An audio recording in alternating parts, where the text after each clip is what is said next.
Hello, hello. Welcome, everybody, to another live stream. I am super excited here to be having another hardware wallet company interview. So we have the co-founder of the NGRAVE wallet, which is a wallet that came highly recommended from everybody in the community to review. We did a review of them on my YouTube channel, and we're so excited to have him here. Could you go ahead and introduce yourself? Yeah, thank you, Patrick. So I'm Xavier. I still am the co-founder of NGRAVE, which we started back in 2018. I've been the CTO for the longest time, and recently also the co-CEO, so taking a more leading role of the whole company. Yeah, lots to say, of course. I'm living in Canada. I have my 2 kids and my wife. I'm from Belgium originally. Yeah. All right, great. Well, Xavier, thanks so much. Excited to have you here. So we have a lot to talk about. So recently, last week, we had Charles on. We spoke, Charles from Ledger. We spoke to him about, a lot of hard things. I asked him kind of a lot of difficult questions, like, hey, like, why is call data like kind of funky on the device? What do you think about open source? What about EAL hit rating, blah, blah. And we did a review of the NGRAVE somewhat recently. This is probably a few months ago now. I have my NGRAVE right here. This is the device for people who haven't seen it before. Yeah. It feels really solid. It feels like a fantastic product. But so you guys market yourself as the coldest wallet. So could you tell me a little bit about how you guys got started, how you became took this position of the coldest hardware wallet? Tell a little bit about the NGRAVE company. Yeah, so I'll make it about my own story first. How we got in that place. Got my first Bitcoin back in 2013. That's a whole other adventure to talk about those times, how it was. But I got really mostly full-time involved 2016, 2017. And that was by meeting a project called Swarm CD at the time. And I will talk a bit about that later, because a bit more about what they did, because there was a strong alignment for me personally on what they were doing and the impact they wanted to have on the world. And so if you don't mind, I will first talk about that project, because I think it's important. So Swarm City was an evolution of a project called Arcade City. And Arcade City was a community of rideshare drivers back in Austin in Texas. When Uber was still being banned in many cities, Austin had banned Uber. And those drivers organized on Facebook because Uber was not available. And they really liked the freedom. They could set their own prices. There was no cut to going to Uber. But again, you face the reality that Facebook could at any time shut down that marketplace.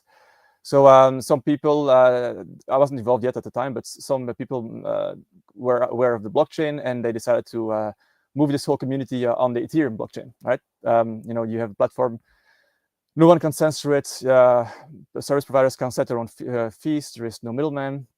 And Arcade City became one of the first ICOs in the space in 2016. I heard numbers floating. It was the 9th ICO at the time. Raised 76,000 Ethereum at $5 Ethereum, so totally reasonable amounts. So that was a project. I met it online myself a few months later. I was just writing codes online for open source communities, and I really the project really resonated with me. Started to become very involved there, and then only 6 months after I joined, back in summer of 2016. They had about 44,000 Ethereum left in their smart contract, which was at the time the parity multisig, and it all got drained. So all the money was drained the same day.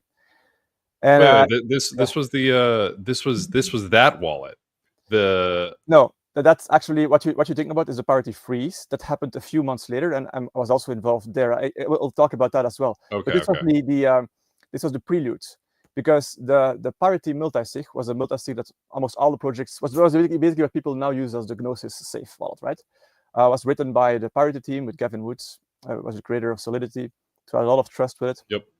Now the problem was that the bug in our code was the bug existing in every multisig wallet code, and 3 projects were hacked for a total of actually I forgot the number. Must have been around 200,000 Ethereum, something like that, so, give or take. But we had a conundrum, right? It's like we got hacked. If we disclose it to the outside world, all other projects that still have money under Multisig are going to get hacked, right? So what do? We sat together with the team that hacked the what's it called again? The first DAO hack, right? The multi-sig white hat hackers of the DAO hack. Right. The year before, right? It felt like fate. They were the fire team, the firefighters team at the time. So we contacted them, and had a discussion what to do. So the decision then was, in our team, someone was going to execute a replication of the hack for all other wallets, basically like preemptive theft, right? Do the same theft for everyone else. And the only question was, this is not legal, right? The person doing this will become the thief themselves. So someone took that that decision. Stole was about 200 million in Ethereum at the time, and more in tokens. All drained within a few hours after our wallet was hacked, right? So, was a big deal in the Ethereum space at the time, which was still a very small space. Swarm City, a project, got a lot of like good reputation because of that, because in the end we saved everyone else's money, and then deployed a contract where people could prove that they had the funds originally and they got their money back. What was the name of the company again? Swarm City. Swarm City. Okay. Yes, Swarm. Why have I not? I feel like I would have heard of this. Why have I not heard of it? Was this company under the radar, like, or am I just missing? Well, after the hack, it kind of slowly died a slow death, but I see. it was a very early phase. Right. It was way before the ICO hype, right? Right. Yeah, I mean, Vitalik's dad was an advisor. It was like very much small. No way! Wow. Okay. So didn't do it after because it became too controversial afterwards, right? To become advisors. Yeah. Okay, so you were part of this this company. You had this kind of catastrophic event where there was a multisig bug in a multisig contract. And then what? So I'm waiting for the cross to NGRAVE. Yeah. Then what happened? Well, I mean, if you were busy at those times, people were really like vibing about the promise of a project like Ethereum, and the first programmable, uncensorable world computer, right? That's how it was marketed at the time. And you can start thinking about all applications. We were thinking about the a service-based marketplace in the world, so like replacing Uber, Airbnb, cheaper and uncensorable. But all those things were not really possible yet, because the technology. I mean, there were no stable coins. There was no Uniswap. There was the blockchain itself, which like stopped syncing for hours at a time. The infrastructure was not ready at all. So many people of that project left to do their own side project that was more on the infrastructure side. So we have projects like DApp nodes that you can run a node in your home. Yeah, well, DApp node was in the project as well. Also Avado. Then you had people going to ETH 2.0 to help that effort. For me, I'm in Belgium, right? And in Belgium, I discovered that there is actually a very strong network of cryptography experts and still advanced hardware manufacturing capabilities.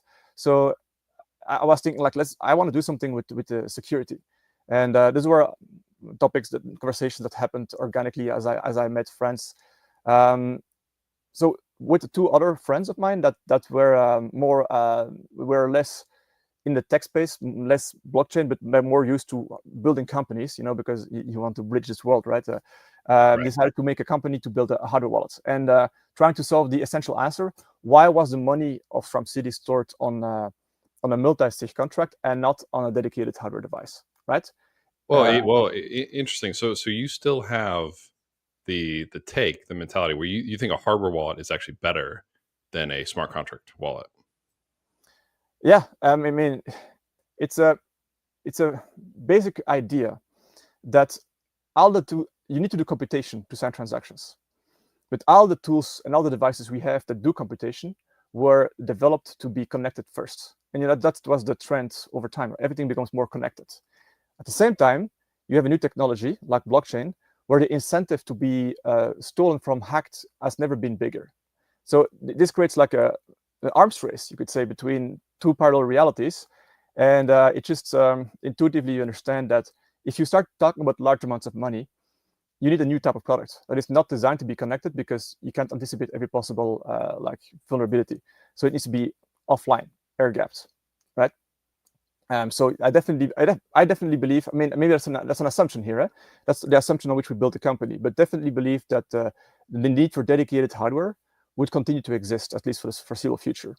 Now, the devices that we use, our computers or our phones, they are increasingly like adjusting to this new reality, right? So what I also believe is happening is you have a threshold under which people feel comfortable keeping their money on their phones, on their computers, and the threshold is continuously increasing, right? So in the past, even storing 10K on your phone, on your laptop felt scary. I don't think it feels scary anymore. The phones have become way more secure. They are actually decent alternatives to hardware wallet now. They have a secure element. They have way more advanced authentication features, right? But before I get lost, stop me whenever you want. But I have this idea that my understanding of this whole thing is that more than a technological issue, it's a cultural issue, and making people feel comfortable and understand what they're doing, which is to take full control of their money. And it's easier said than understood, right? Let's maybe make a comparison with physical cash. People are not used to think about security for the money in this way anymore. If you have 10 million, 20 million, $200 million, you always assume it's at the bank. It's insured, someone else does the security. Imagine it's a pile of money sitting next to you in your house. How would you store that? Almost no one thinks about these kind of problems anymore. But that's the exact kind of problem that you have with crypto. That's the exact kind of problem. And so the devices that you need to build, more than a technical device, needs to allow people to understand that they're responsible and they need to understand it themselves. It's a cultural thing, right? So we're definitely agree with you. There's a couple of strings I want to pull on here. So I want to come back to your thought of, hey, like hardware wallets are actually better than multi-sig wallets, and I do want to get into the actual device itself. But before we go down there, so all this happens. You start thinking about doing a hardware wallet startup. When did NGRAVE actually like come to life? What is the birthday of NGRAVE? Damn, I actually don't know the exact date, but it's in May 2018 when us founders we first came together. In the summer of 2018, we put a company. That was we had nothing but an idea, right? We got first seed funding from IMEC in Belgium. IMEC is a chip design university-linked research center. So that was back in 2022, right? No, that was in 2018. You did? Didn't you do another one in 2022? That was the very first. Yeah, sure. Got it. Okay. So we did two fundraisers. The first one was for a valuation of $2 million. That was end of 2018, which we were preparing with the incubator. And then in 2022, we did one for 2022. We did one for 20 billion valuation, and that was what we call our seed. So what I'm talking about now is the pre-seed, basically. Got it. Yeah. Okay, very exciting. So you have these experiences. You go, okay, something needs to be done. We need to make a hardware wallet, and you market this NGRAVE as the coldest hardware wallet. Now we talked a little bit about this last week with Charles on from Ledger, and we talked about EAL ratings, and the NGRAVE is, I think it's the only hardware wallet on the market that's EAL 7+ rated. Yes. But in our interview with Charles was basically kind of saying, hey, it's nice, but it's not necessarily indicative of the security of a wallet. What's your take on that? What are your thoughts on that? And for those of you who are just kind of tuning in, the EAL rating is this procedure where basically a group comes in and they evaluate some specific parameters of your hardware wallet. They basically test it in a certain way, and based off of how that testing goes, they give it a certain rating. I think 7 is the highest. Yeah, it is the absolute highest. So 7 is the absolute highest, which the NGRAVE wallet, I think, might, correct me if I'm wrong here, I think is the only one that has the EAL 7+ rating. But Charles was saying, hey, like that kind of doesn't matter. Yeah, what's your take? No, he's right to a certain point. Let's say the key idea behind designing a wallet like ours, like I said, was to bring the responsibility back to the end user. You can do this in 2 ways. You work with the best partners and get the best credentials, so people know that they can trust it because of external validation. That's why it's important to talk to you, also Patrick, right, as the expert.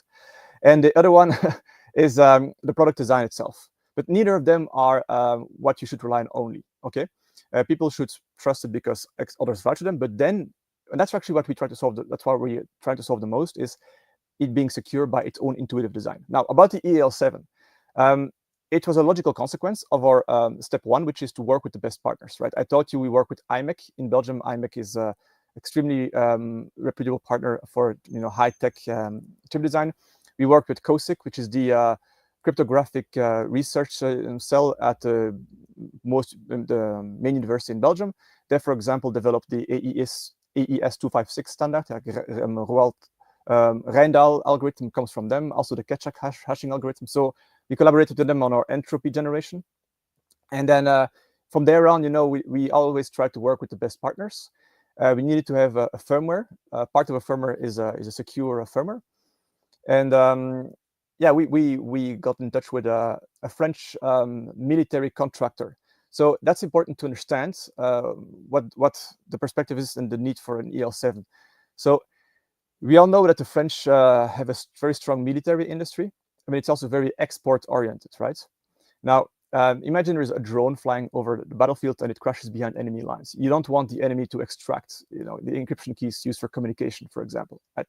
And the strongest possible proof that the firmware used is secure is EL7, which is something that at some point people would claim it was almost impossible because software is always prone to vulnerabilities, and EL7 actually means that you have a mathematically proven invulnerable solution by its architecture itself. Okay. Well, so just so I can make the analogy, so we do a lot of at Cypher and Updraft, we do a lot of smart contract education, and formal verification is a big piece, right? So yes.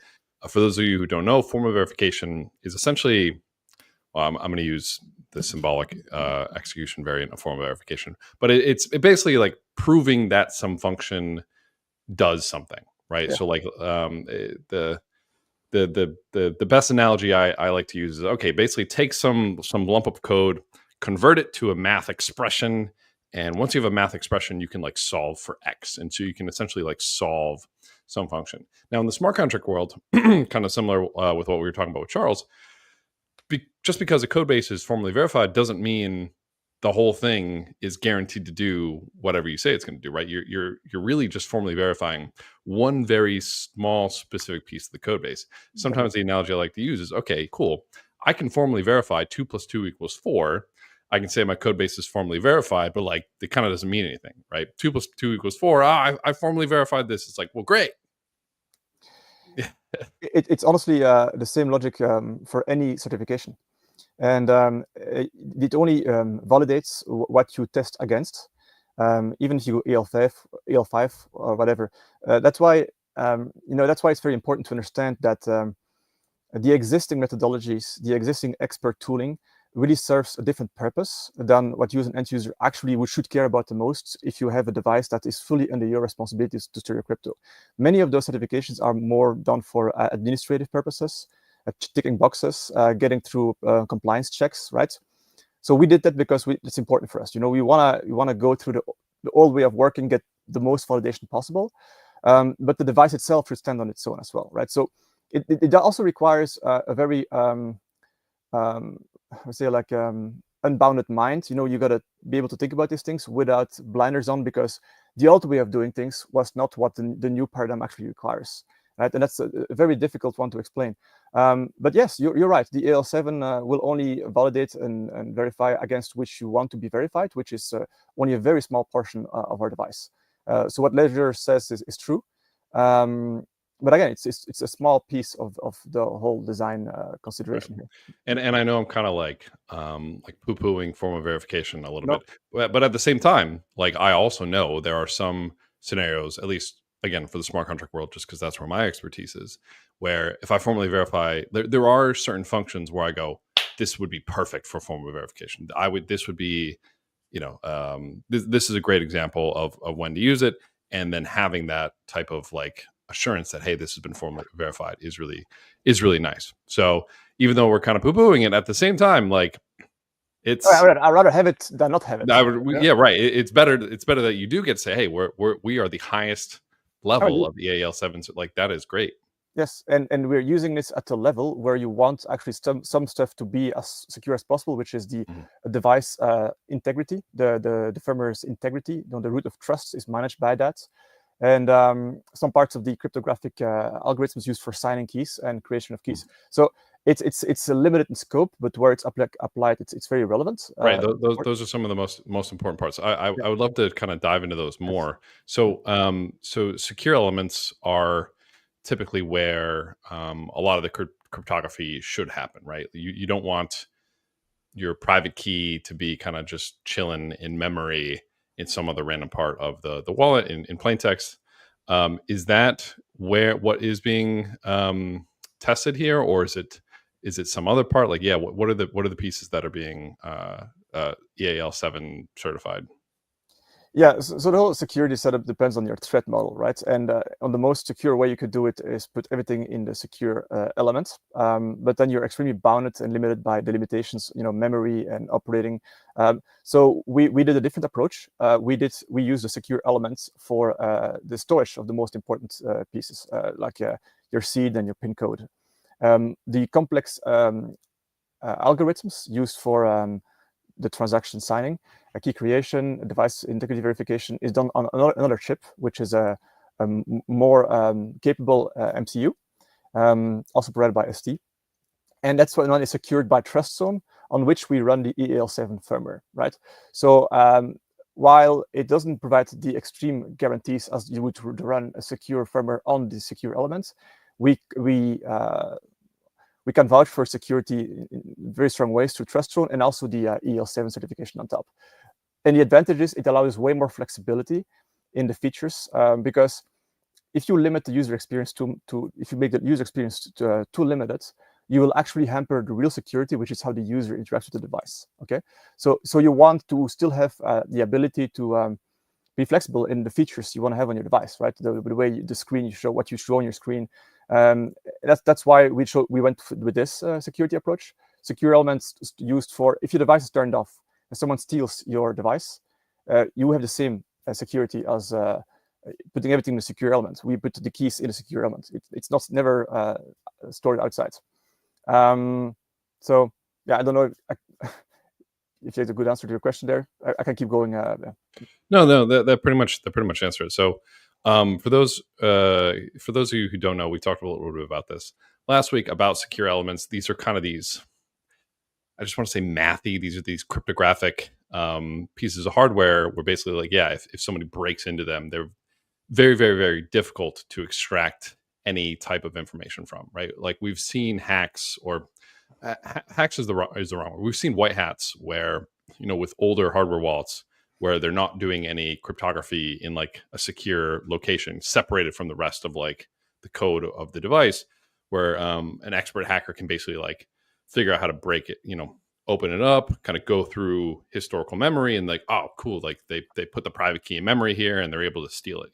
Granted, these take very, very sophisticated, hardware white hats, right? Or hardware black hats, but I mean, it is possible. So having these, doing it all in the secure element is really helpful. Now, you mentioned how you're doing all this to make the user's experience really good. Something that has always kind of been a big thing for me, and at the beginning of the year when I was going deeper into hardware wallets, I actually was like, if it's not open source, the wallet is shit. I've more recently kind of super softened my tone there because of how difficult it is to get like these secure elements that are open source, and by difficult I mean like basically impossible. But so the NGRAVE wallet, most of the code is closed source, and a part of me thinks that's for me as like a security researcher, I'm like, I don't know what this hardware wallet's doing. It could be doing other nefarious things behind my back, and that's like scary to me. And I've talked about this with pretty much everybody that I brought on. What are your thoughts there? What's your approach there?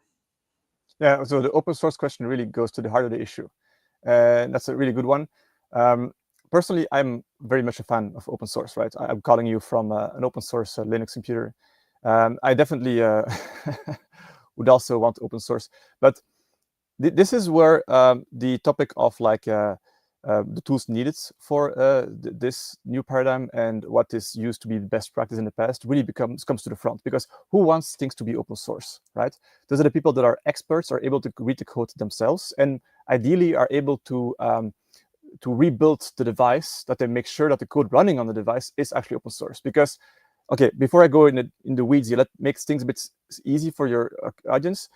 What if there is something is open source and you see it online? Then you buy the device. It's like going to a car garage, checking the engine of a car, buying a car, getting it delivered to your door. How do you know it's the same engine? It's the same problem. How do you know the code running on the device is what you see online? And that is the reproducibility. You know, if you have code open source for a hardware device, you should be able to rebuild the whole device by hand yourself. And think about projects like a Seed Signer, which I'm a big fan of, for example. They do that. But this is not the kind of solution that will bring self-custody for mass adoption. All right. I mean, you have to be clear. I mean, most people that want to join and secure their crypto in the best way, they're not gonna want to check open source. They will want to listen to the experts. So we still need to open source our code, mainly because the experts need to validate and vouch for us. Okay. But yeah, they also looked at experts for certification, and then the certification is something that you cannot open source because that's under NDAs and proprietary conditions. So Trezor then open source the codes, so don't have secure elements, but then they have vulnerabilities where, because they don't use secure elements, people are able to extract the keys if they have physical access to the device. So it's a constant balancing act about what are the best practices that often come from the old paradigm, which is we have to trust the experts, right? And it's about tick boxes also, certifications and open sourcing. Meanwhile, we need to make a device that actually genuinely empowers the end user. The average person that doesn't have the skills, doesn't have the desire to check open source, but wants to store the crypto safely.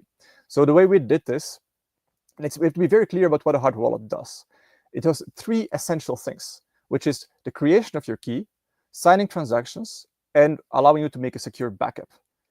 Okay, so on these 3 things, we've designed them, and I mean, I like to call it like in a way that we remove the black boxes, because you want to design them in a way that the end user has an intuitive understanding that they don't trust anyone else, only themselves. Okay, this was a big challenge initially, because when you create a key, all the best practice is do not involve the end user, right? If an end user makes entropy, it's going to be bad entropy. So that was the extent of our collaboration with COSIC, the cryptographic experts back in Belgium, where they were pushing against us allowing the end user to be involved. And we then came with design ideas where, okay, we want to involve the user in the creation of the entropy.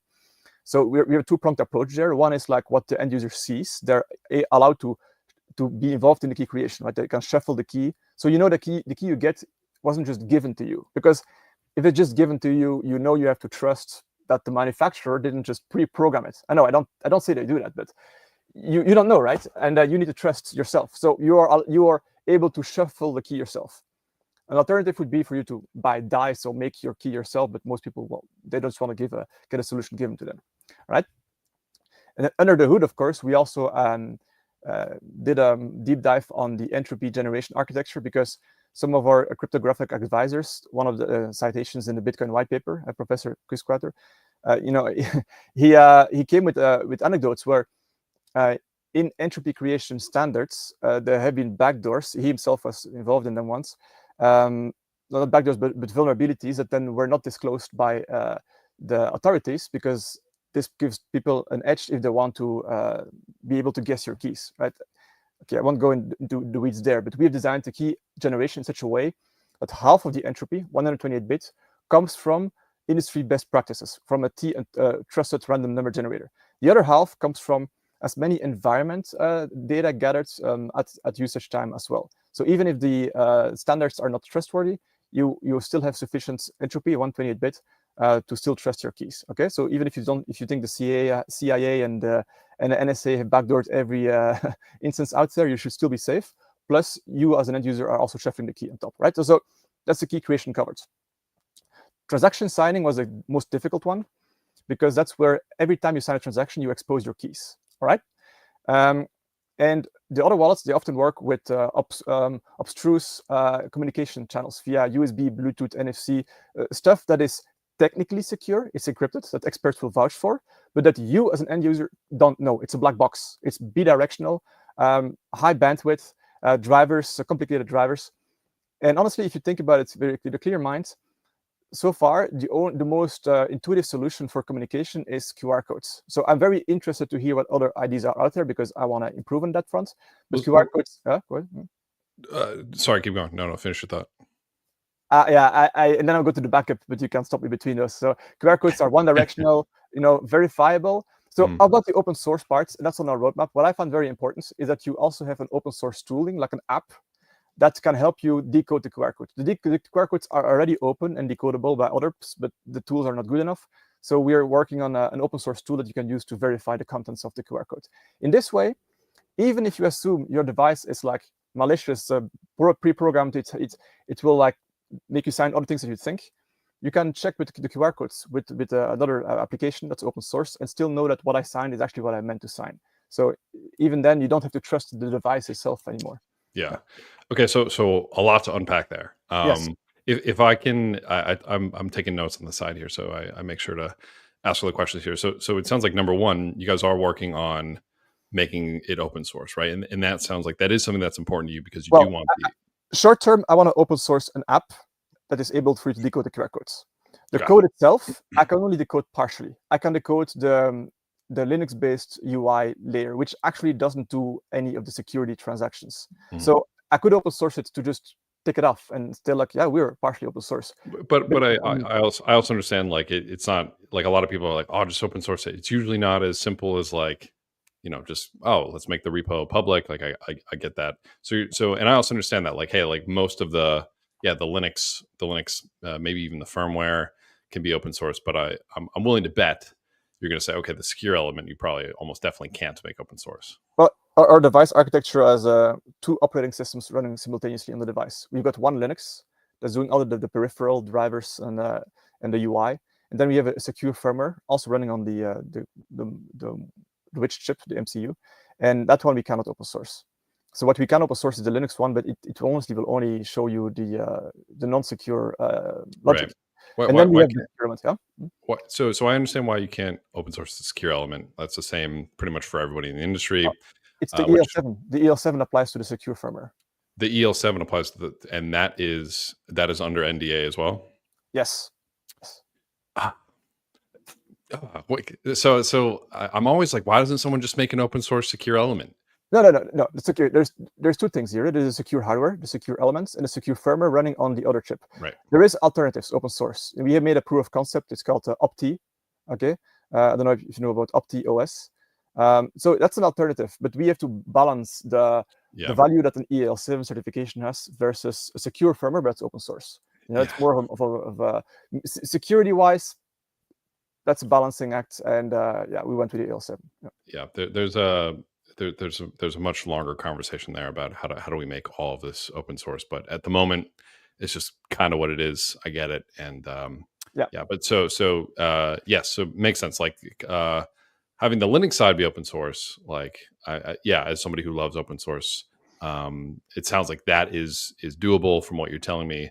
Yes. Exciting to hear that that's something you're thinking about, and exciting you're thinking about. Well, I can tell you the details of what's blocking us, right? So I want to I want to make sure we get to these other points before. But I love it. I love the enthusiasm. I just said I want to get these other points. So what did you just say? I have all these notes here. No, you're good.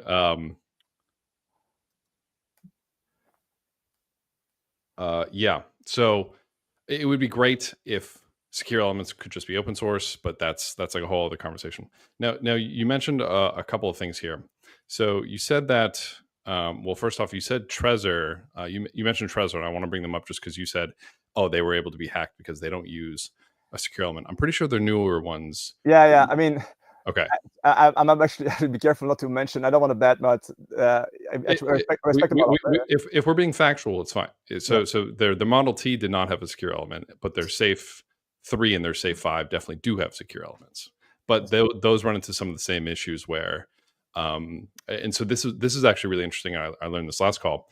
The reason that Trezor is able to pass like wallet scrutiny tests, like reproducibility tests, is because they just treat the secure element like a black box. They don't write any custom code for it. If you write custom code for the secure elements, then you would need to open source that custom code. and because you can't, because you're under NDA, you will fail like a Well, reproducibility test. this sounds something we could consider. If we replace the EL7 part by this OptiOS open source secure firmware, we could technically allow people to fully reproduce this and just have their own black box secure element integration. So this is actually an interesting idea. It's not where I can put resources on. I got to balance priorities, but yeah, this is something possible. Yeah, good idea. Interesting. I don't know what the best answer is here. I'm just I just wanted to set the record. Like, hey, Trezor does use a secure element, but it is interesting why they're so like Wallet Scrutiny is this wallet testing group, and they do phenomenal work. They make sure that whatever a wallet posts as their code like is their code. Now, obviously, we just talked about how hard it is to, when you get like a device, how hard it is to verify that. But that's how they're able to pass this wallet scrutiny test.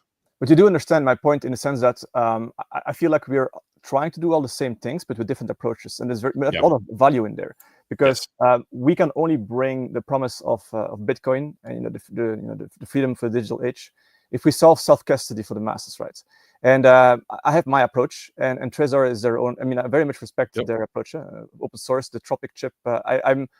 It's very interested to, but it's just not very compatible with our own vision right now. So we can live in perfect harmony. So on that, so this is the point that I wanted to make. So QR codes versus like USB versus Wi-Fi, etc. So y'all use, if I can show the device here to the camera, you have, well, first off, both you have some biometrics here, and you have a QR code reader. I demo in my review that you guys will also show like a QR code so that if you're integrated with like MetaMask or Rabby, you can send transactions back and forth. From my perspective, like even QR codes can be kind of duped, right? There's an attack scenario where my website or my MetaMask shows me a QR code that has malicious data in it, right? My hardware wallet reads it. I can't verify what the data says. I sign it, and boom, I'm now compromised. So it doesn't really matter if it's QR code, if it's USB, if it's Wi-Fi. If I can't really see what I'm signing, it doesn't really matter. I guess what are your thoughts there? Well, I mean, I know you're going to your favorite topic, which is a transaction. Oh, it's my favorite topic. Cal data decoding. So being able to decode on the device what you've been sent for signing and verify that you're signing the right thing. So then even if the QR code has been spoofed, you can trust what you're seeing on your screen, right? Correct? That's where you're going. Yeah, that's the ultimate challenge, right?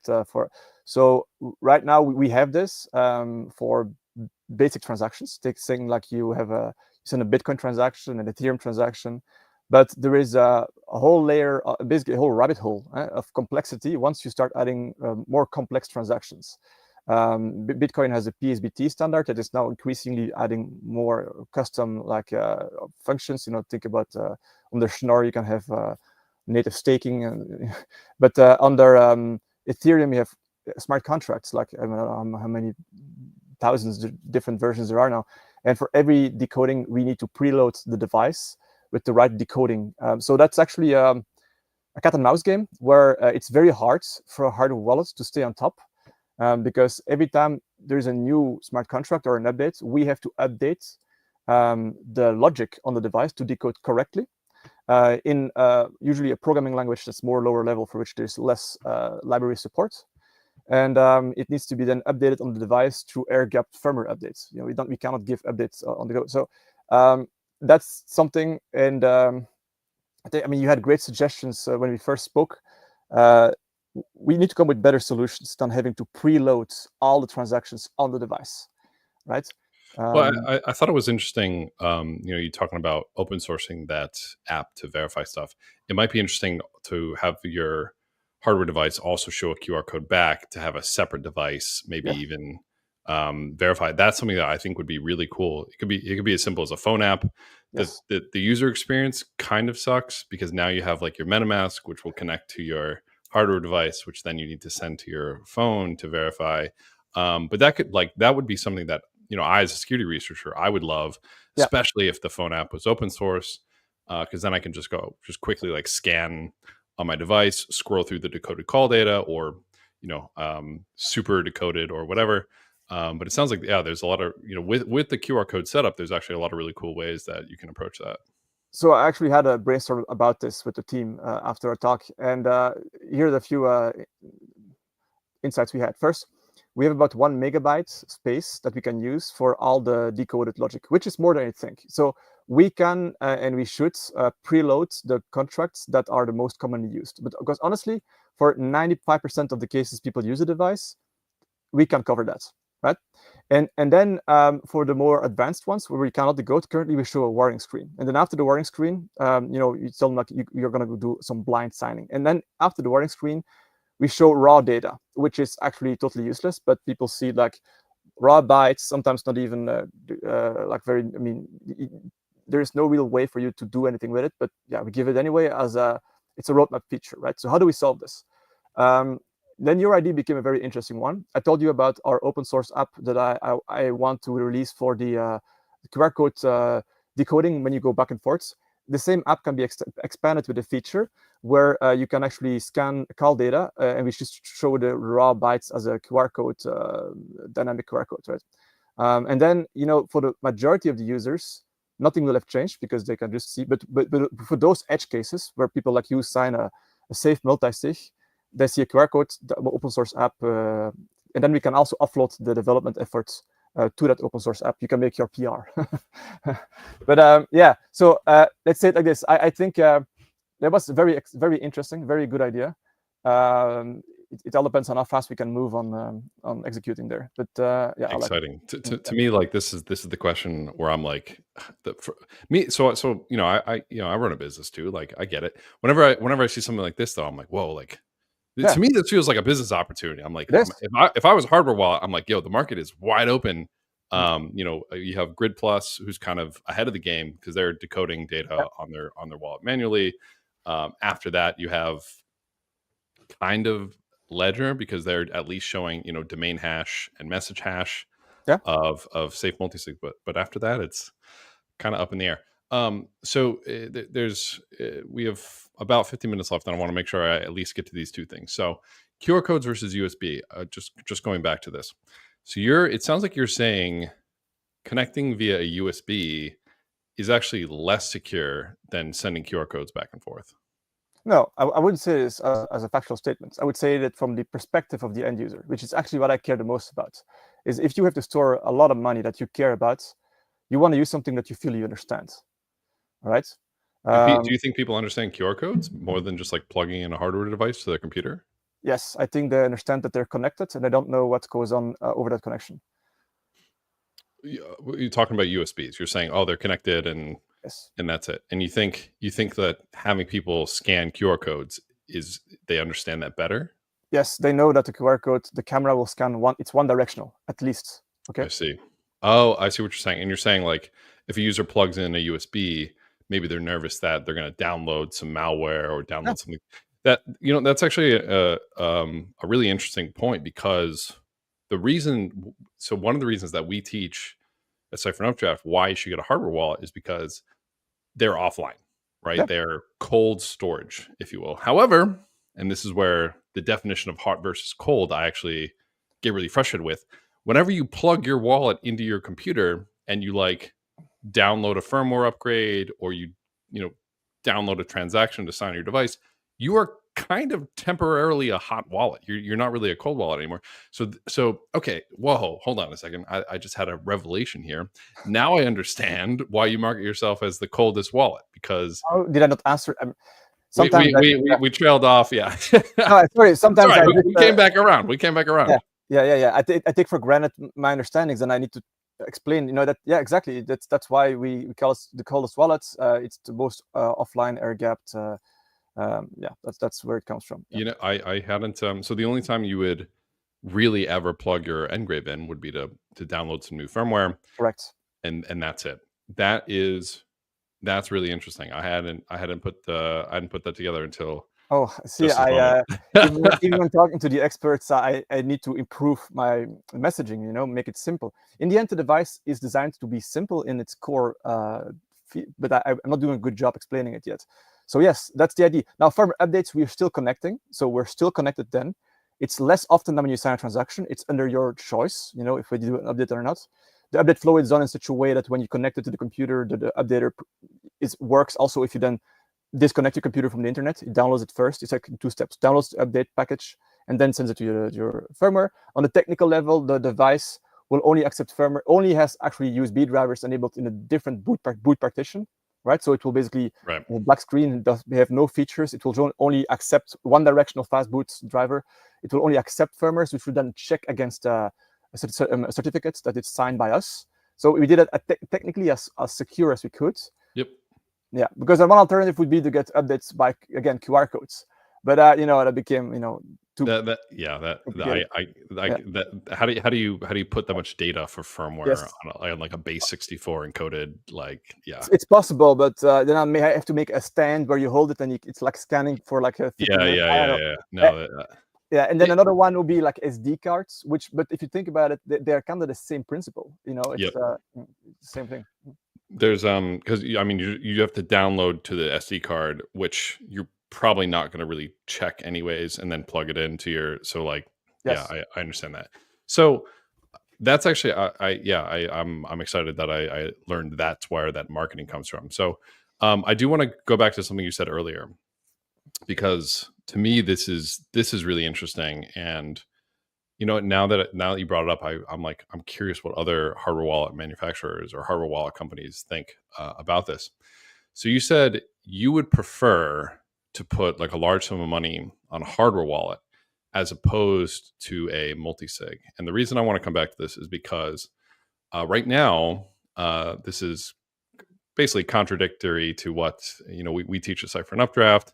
Pretty much every DAO or organization has for setup. They're all putting their large amounts in some type of multisig.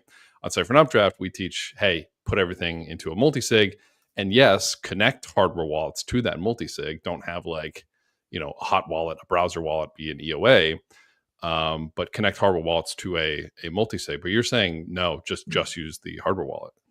It depends, right? Let's make it a bit simple and make it about physical cash. If you have a lot of money, you can put it in a vault and have the keys stored in separate locations. As long as they're your keys, you understand that they're yours. But if you talk about multisig, is it because other people need to sign? And okay, another question. Wait, are you're asking me directly or not? So for me, no. So for me, the multisig offers a lot of benefits. Yeah, number one, multiple people need to sign. Number two, if your hardware wallets get lost or compromised, or God forbid something happens, it's very easy to replace that signer with another one because you have other people who can sign and replace. And then number three, you can have multiple people check transactions. I know there's actually somebody in the comments saying, hey, look what happened to Safe and Bybit. But to me, that's actually a totally separate issue. The issue with Bybit was not that the multisig was complicated. The issue with Bybit was that they didn't verify the call data, which you can't even do on the NGRAVE at the moment. I can't answer for everyone, but when you use multisig, and especially if you involve others, you basically give some control away from your understanding to others again. So multisig, the first distance you make is you are trusting the implementation. You're trusting experts that wrote the code, the mathematics, and then later on you also trust others to co-sign. So for some people that's fine. Can I make the comparison with how we developed our backup, because it's kind of irrelevant? It's the same logic about making your backup and you want to split it into different copies or different shards. The common industry standard was using Shamir. Shamir is a mathematical algorithm when if you have one seed, you can make 3 different seeds, and you can recreate the original seed by combining 2 out of 3 of some custom number, and then you get the original seeds. Now, if you do this as an individual person, you trust the Shamir algorithm. It's a mathematically complex thing. And how to trust this, you have to redo it. You got to, but why? Why do you need to? There is some very easy ways for people to split keys. You know how they encrypt the launch codes at nuclear submarines, right?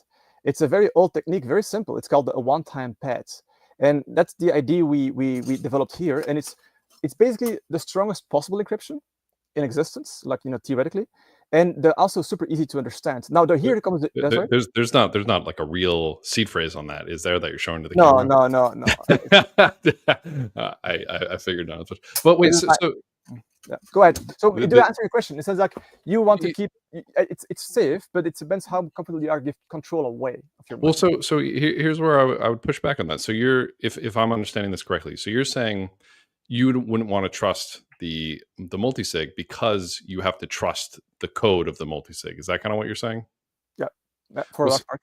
Well, so I would push back and I would say, well, the exact same trust assumption exists for the hardware wallet. I don't know what firmware you got there. I especially don't know because it's closed sourced. So like I'm now trusting your hardware wallet to do what's correct. I feel like to me the trust assumptions are the same.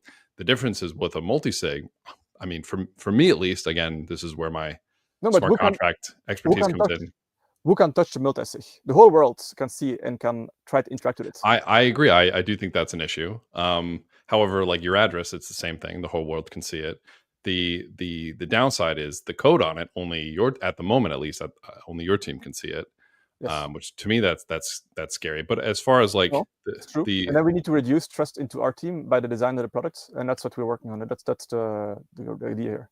It makes sense. We're on the same page there. But if your main pushback is going to be, you have to trust the safe code, I would say that the same trust assumption exists for the hardware wallet. No, it's true. It's just like the potential, the malicious person can much easier attack your code than the code on our device. The people that can attack our code will be our team, my team, right? You think that people can like once a smart like how would they attack the smart contract code? Well, the smart contract code is public on the blockchain, right? Right. So, but I mean, once it's deployed, it's there. I mean, it's an immutable smart contract, right? Yeah, but that's how we got hacked in the project I was involved in, right? It's a smart contract code written by the. There was a bug in it, right? It was a bug, yeah, but yeah, lawless code, right? But there can be bugs in hardware wallets too, right? Yes. Listen. Let's agree on something, yeah. Okay. Nothing is. I'm not saying it's 100% secure. Of course. It's more like if there is a bug or there is a vulnerability, how exposed are you, right? Imagine if there is a bug. The only place where there is a bug on a device where you're really exposed for the whole world is if our entropy is done badly. Okay. Otherwise, people need physical access to the device. So that's already a big difference. No one needs physical access to your smart contract. It's always there. Okay. Just saying. I mean, think about it like this. For the first time, hackers have a real incentive. Well, so if I take a step back, I mean, to me, this is where it's connected by hardware wallets, right? So you have your smart contract, on chain, but all of the signers are hardware wallets, so they still would need to me, it's almost like an extra layer. You have to break. Yeah. But the logic. The wallets. Yeah, but the logic checking that all the signers have signed. The blockchain should be very simple if you want the maximum security. That's why the Bitcoin blockchain is more trusted, because it has a way less complicated. It doesn't have a virtual machine, right? It's pretty simple. It just checks like it reduces its checking to the most essential cryptographic primitives, right? An elliptic curve signature and a hashing. That's it. If you add the multisig to it, you have a whole logic of the virtual machine that enforces the logic. It will check have the people signed that are allowed to sign.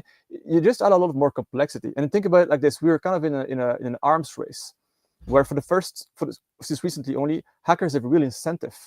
There's like huge honeypots on the blockchain. If they can hack that, they can steal all the money. Okay, we think about the AI that just appeared. You see where I'm going, right? How do you know in 5 years from now those things are not a vulnerability that you and I mean, yeah, you can maybe do a formal proof EL7-wise on those smart contracts, but you cannot guarantee that a smart contract is 100% bug-free or unhackable. Sorry, it's impossible.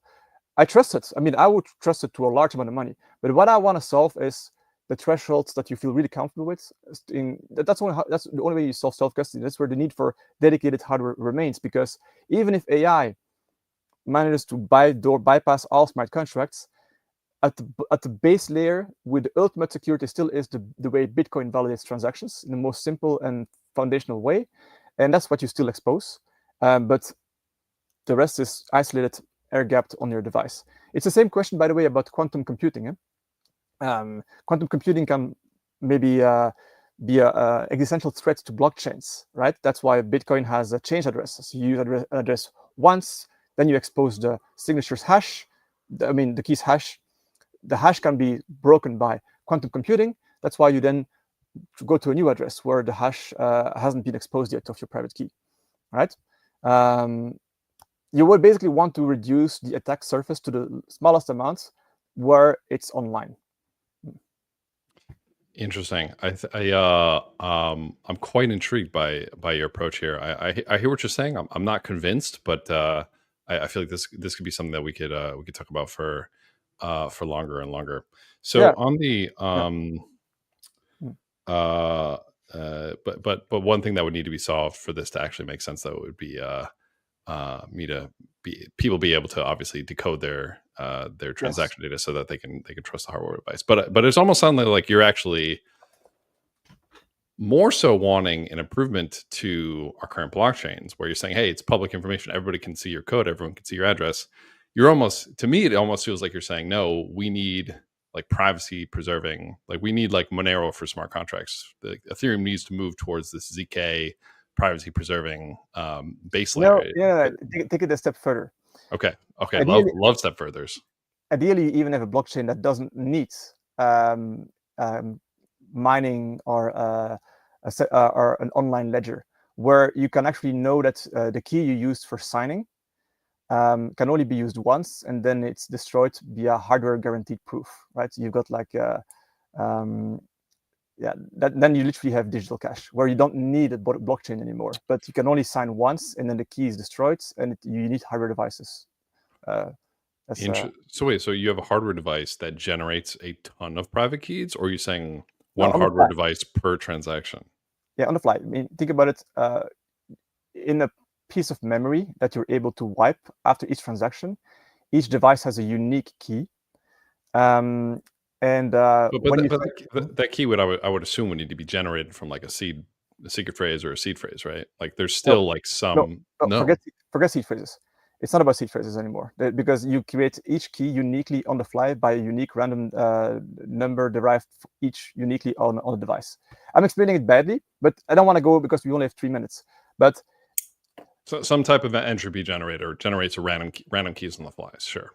Yes, and you need some kind of hardware guaranteed method to destroy the key whenever you sign, and then the money will be sent to an address that can only be signed from a specific hardware device. And if it signs, it destroys its own key again, and then make sure it can only be sent by the receiver's hardware device. So you have a guaranteed double solution to the double spend problem. And the double spend problem doesn't need mining and consensus algorithm to be enforced. So you don't even have like a network necessary. Interesting. So you're like ultimate hardware wallet setup.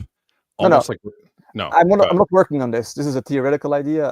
But that's what I'm saying. But like in theoretically, like your ultimate like hardware wallet setup is connected to a blockchain that like isn't even really a blockchain. You're just what are we trying to solve here? Think about it like ultimately, what are we trying to solve, right? It's about preserving freedom in our digital future. Okay, and how do you do this? By preserving people's ownership on what they consider to be most valuable, and ideally you also have privacy for that. Okay, but I'm a small ant in this world. I'm trying. see, now I'm like, oh wow, this is a really interesting. And don't be blinded. That's kind of what I wanted to bring it to this backup as well. Don't be blinded by existing standards. That's a very fine equilibrium we have to manage here. It's like I don't want to like avoid standards just because I'm a stubborn guy or something, and I think I'm no better. Standards exist for a reason. But the problem is that many standards are designed for another paradigm where security is being done by other people for you. right? And that's, Shamir is an example, and then you split your keys in two ways, which is actually, but the problem is this could only be done if I don't use mnemonics. So we don't use a seed word. I mean, you can, and in the end, this hexadecimal number is the entropy used for mnemonics. So it's easy with an open source tool like Ian Coleman's tool to just make your mnemonic from this entropy. It's fine, but understand why we do this, right?